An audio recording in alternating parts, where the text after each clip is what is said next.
Το βίντεο αυτό σκοπό έχει να μεταδώσει το μήνυμα του Ευαγγελίου, το οποίο αμελεί να κηρύξει η Εκκλησία.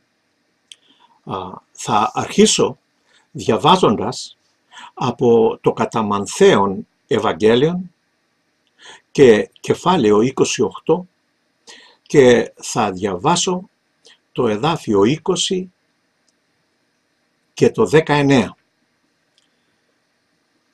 Πορευθέντες λοιπόν μαθητεύσατε πάντα τα έθνη, βαφτίζοντες αυτούς εις το όνομα του Πατρός και του Υιού και του Αγίου Πνεύματος, διδάσκοντες αυτούς να φυλάτωσι πάντα όσα παρήγγειλα εις εσάς, και ιδού εγώ είμαι με θυμών πάσας τας ημέρας έως της συντελείας του αιώνος. Αμήν.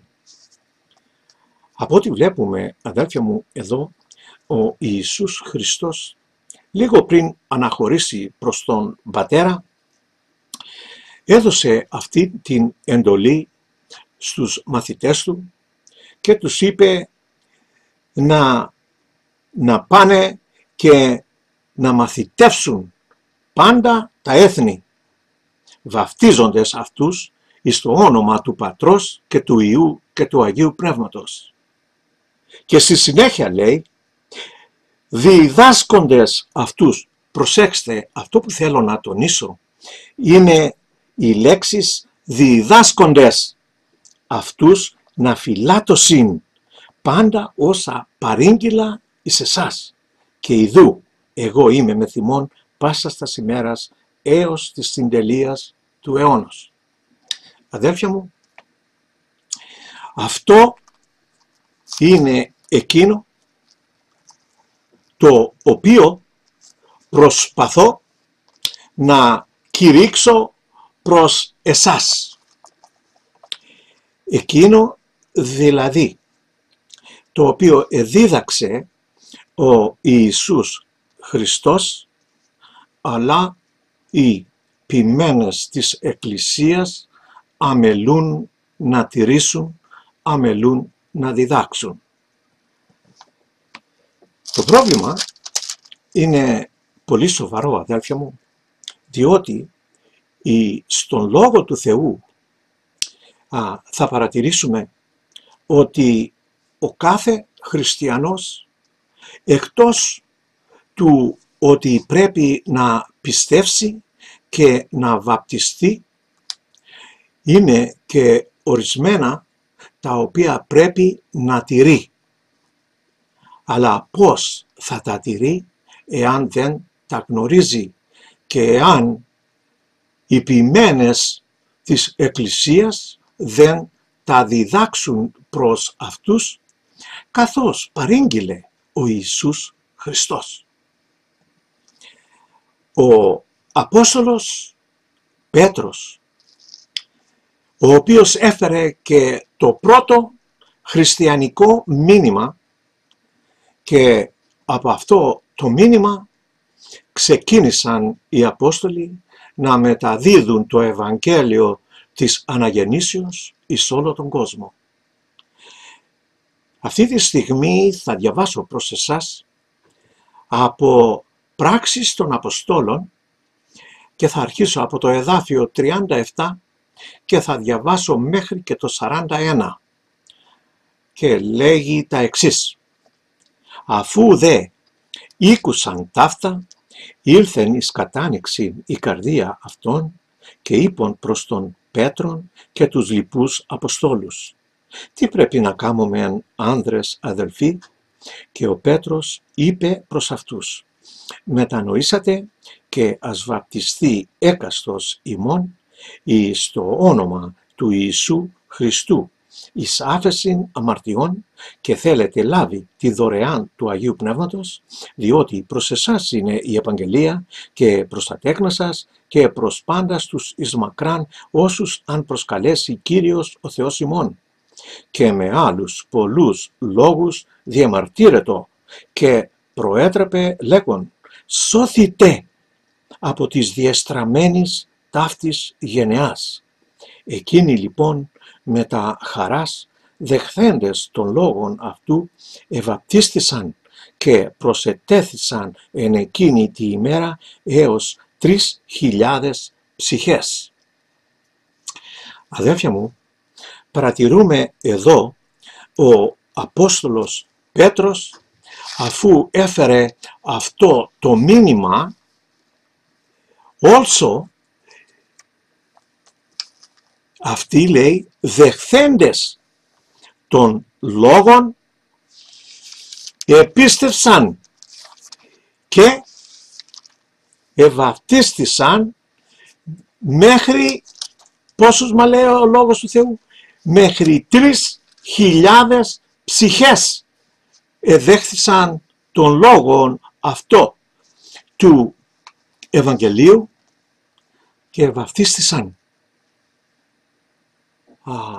Σήμερα δυστυχώς η Εκκλησία μας, με το σύστημα το οποίο έχει κατασκευάσει, αμελεί να κηρύξει το Ευαγγέλιο, αμελεί να διδάξει εκείνα τα οποία δίδαξε ο Ιησούς Χριστός και παρήγγειλε εις τους Αποστόλους αυτού να τα διδάξουν προς αυτούς οι οποίοι ακούν το Ευαγγέλιο, εις αυτούς οι οποίοι θα πιστεύσουν εις το όνομα του Ιησού Χριστού και βαπτιστούν.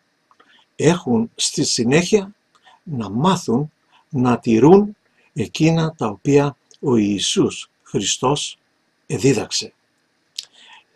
Στο προς Εβραίους επιστολή λέγει τα εξής. Θα διαβάσω από το κεφάλαιο 12 και θα διαβάσω και το εδάφιο 14 και 15.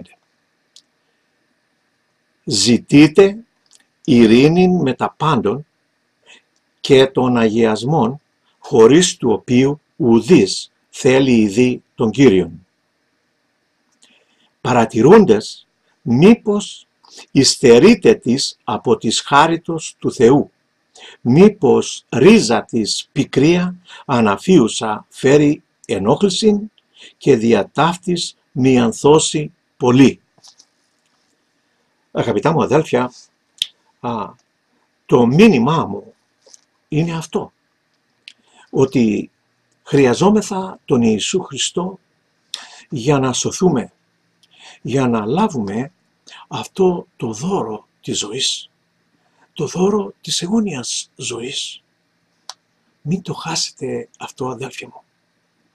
Σας παρακαλώ και σας προτρέπω να τρέξετε στον Λόγο του Θεού, να εξετάσετε αυτά τα οποία ακούτε και να ζητήσετε από τον Ιησού Χριστό να σας συγχωρέσει και να σας οδηγήσει εις την αλήθεια του Ευαγγελίου, εις την οδόν αυτού, εις την οδόν της χάριτος, εις την οδόν της σωτηρίας, εις την οδόν της αιωνίου ζωής.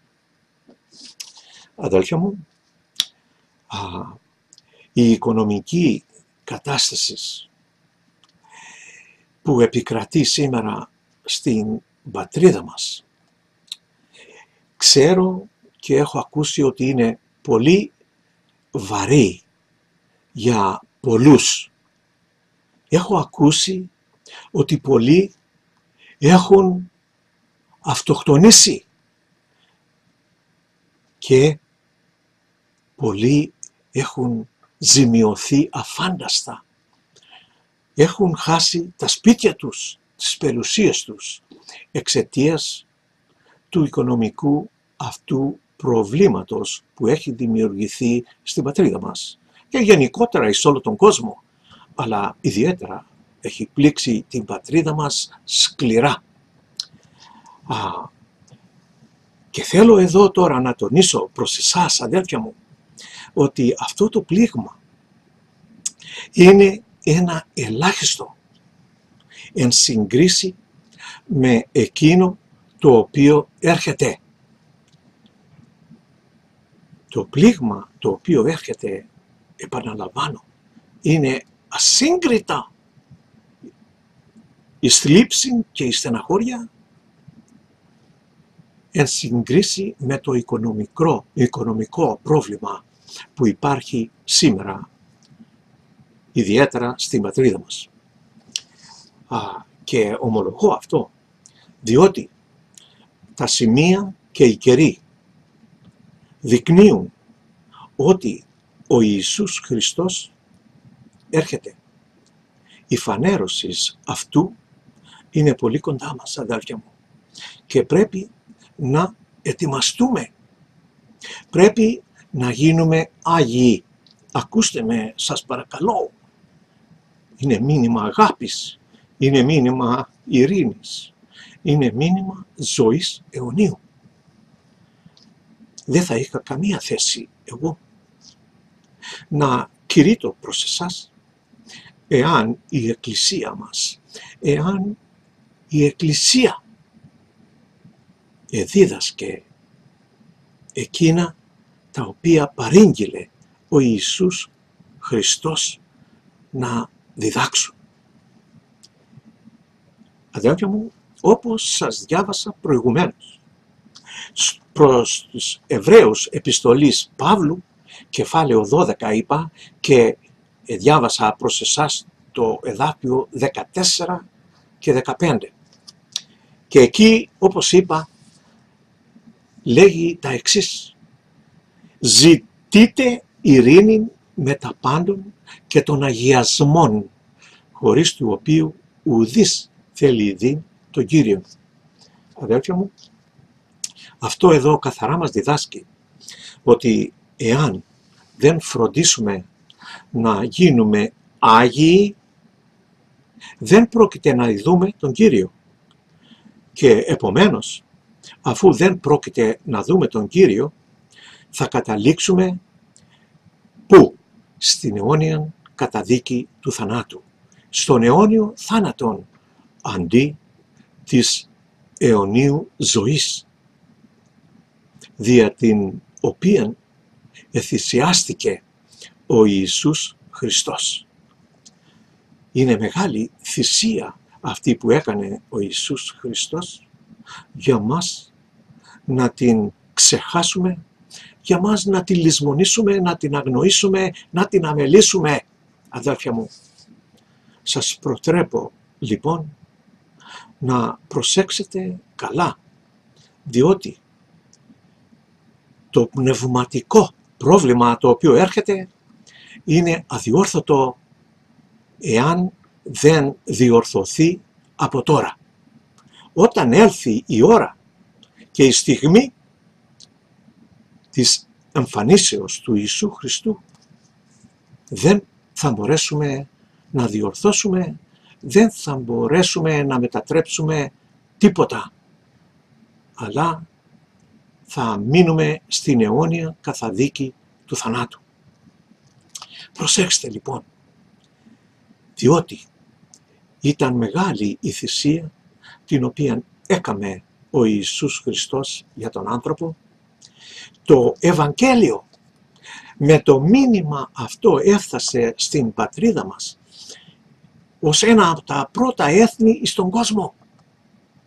Ο Απόστολος Παύλος μας μετάδωσε αυτό το κήρυγμα της αναγεννήσεως και κατόρθωσε με αγώνες, με θυσίες, με ξυλοδαρμούς να δημιουργήσει αρκετές εκκλησίες στη χώρα μας.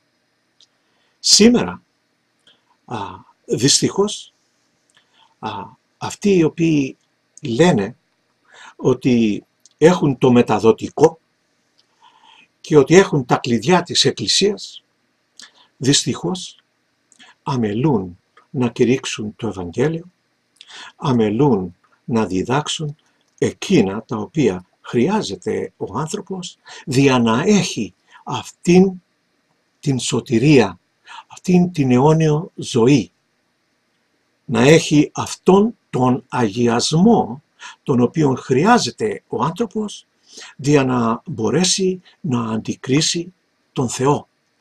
Αδέρφια μου, στην πατρίδα μας έχουμε συνηθίσει να σηκωνόμεθα την Κυριακή το πρωί, όσοι έχουν όρεξη, να πάμε στην εκκλησία, να ακούσουμε την λειτουργία, να ανάψουμε ένα κερί και να σηκωθούμε να φύγουμε. Όχι, δεν είναι αυτό το οποίο δίδαξαν οι Απόστολοι, δεν είναι αυτό το οποίο δίδαξε ο Ιησούς Χριστός και έδωσε εντολή εις τους Αποστόλους να το διδάξουν.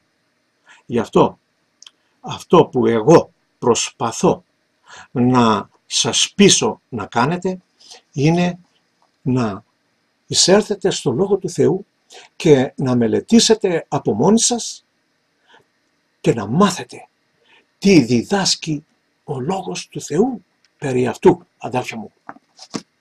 Μην αμελείτε να το κάνετε. Μην αμελείτε όσο είναι καιρός, αδέλφια μου. Δυστυχώς, η πατρίδα μας Ελλάδα έχει καταντήσει, αντί να είναι το καμάρι του χριστιανισμού, να είναι ο πιο υβριστικός λαός της γης. Και μάλιστα υβριστής των θείων. Γιατί αυτό να συμβαίνει στην πατρίδα μας? Γιατί εμείς οι Έλληνες, οι οποίοι είχαμε το προτέρημα και το πλεονέκτημα να λάβουμε αυτό το μήνυμα της αναγεννήσεως, το μήνυμα του Ευαγγελίου από τα πρώτα έθνη στον κόσμο, να είμεθα σήμερα, αντί το καμάρι του χριστιανισμού, οι τελευταίοι. Αδέρφια μου, το μήνυμά μου είναι απλό. Μετανοήσατε. Αφήσατε το παρελθόν και κοιτάξτε το μέλλον. Κοιτάξτε να διορθώσετε εκείνο το οποίο έχει γκρεμίσει και να το επαναφέρετε πίσω, ίσως να λάβετε αυτό το δώρο του Θεού, το οποίο έδωσε δια του Ιησού Χριστού.